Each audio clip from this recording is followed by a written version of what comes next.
I realized we played last night, but in the NBA, you have back-to-back games. I thought that we didn't start out like we should have, but that being said, I thought we did regroup and started to play like we're capable of playing. The big thing for us, obviously, is that in order to win a game like we were in tonight, you have to have defensive stops, and we didn't make any stops. I think they scored on their last 7 possessions, and in our case, we're playing uphill and we're playing from behind. We finally get the game tied, but we don't come up with any stops down the stretch. So to me, that was the difference in the game. Not so much the offensive rebounds, because we wrote numbers on the board tonight, and we said that got to take the 18 offensive rebounds and make them 10, and we did that.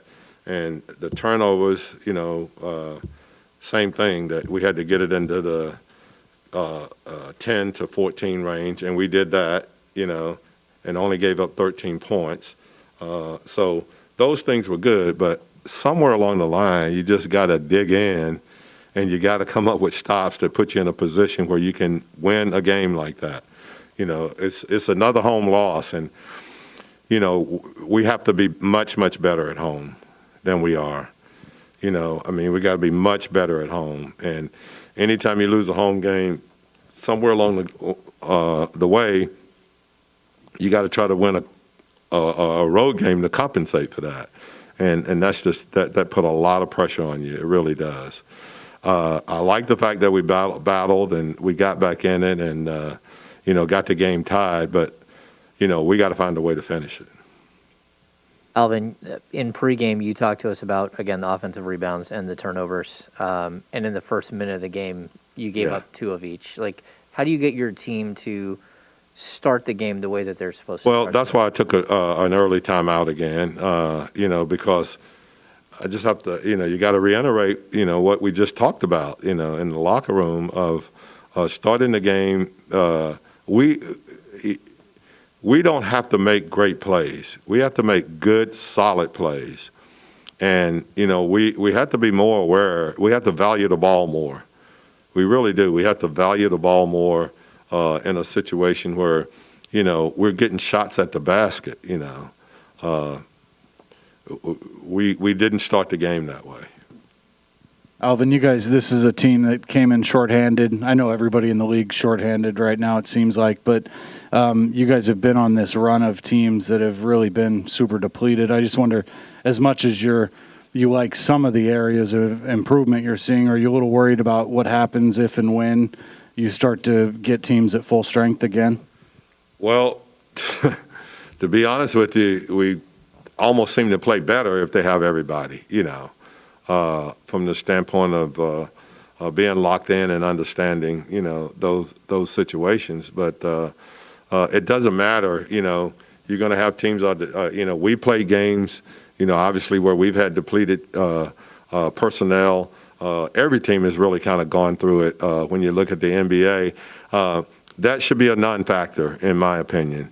I think you got to be locked in, and you got to be ready to play, and you got to be ready to do whatever is necessary to win games. You got to follow game plans. But as I said, if you want to win basketball games, you can't have your opponent score on their last 7 possessions.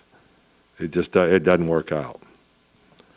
Coach, I walked in. I don't know if you addressed this question, but Kevin Huerter, you talked about him before the game. 25 points, 11 rebounds, 11 points in the fourth quarter. You just talk about his game. Well, it's like I said. You guys said if Trey's not playing, who's the guys that you got to be aware of? I said Cam Reddish, and I said Huerter, and he, I thought, was the difference in the game.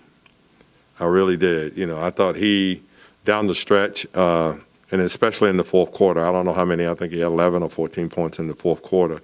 But he's the guy that really hurt us. He, came up with shot after shot after shot, got to his spot and shot it, and we just couldn't seem to have him in any kind of under control defensively.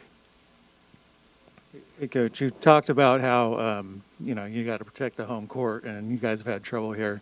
Over your coaching career, have you had that issue before, and why was it happening then, and how did you sort of get out of it? I don't know if it's happened at this magnitude. Maybe it have. I don't know.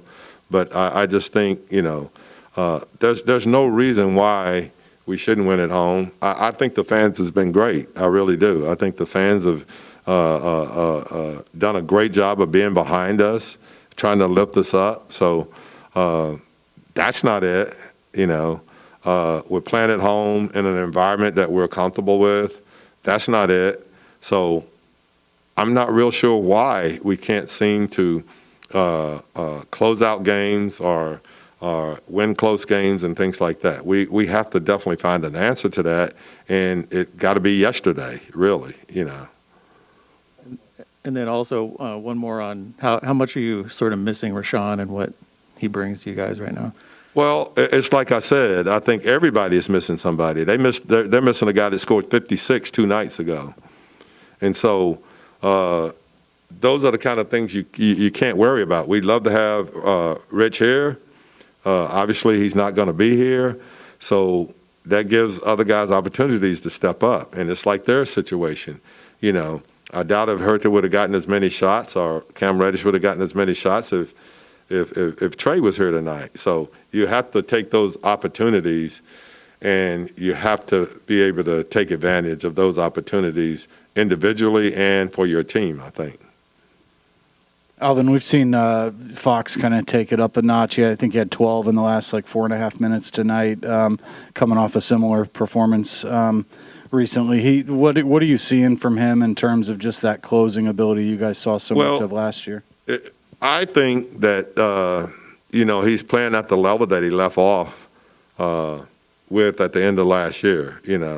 He's doing everything that we asked him to do, and I think at the end, he was the guy that was guarding Hertha and did a great job on him until it ended up being in a switch situation, which we tried to avoid, but we couldn't quite avoid it. We would have liked to have had him on him, or Davion. I think he made a really difficult shot with Davion, and I think if you go back and look at that play closely at the end of the game, the one that he made on Davion, I think you look at the number of steps he took, I think. But that being said, guys, that's not one call is not the reason that you ever lose a basketball game. We have to do a much better job of being able to keep guys in front of us. We got to do a much better job of coming up with big plays and big stops at the end of close games, and that's why you lose. One call, two call, three call is not the difference. Okay. All right, guys. Oh, go ahead. Hello, Coach. Hope you're doing well.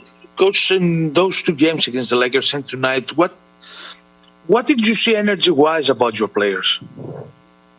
I'm sorry, say that again.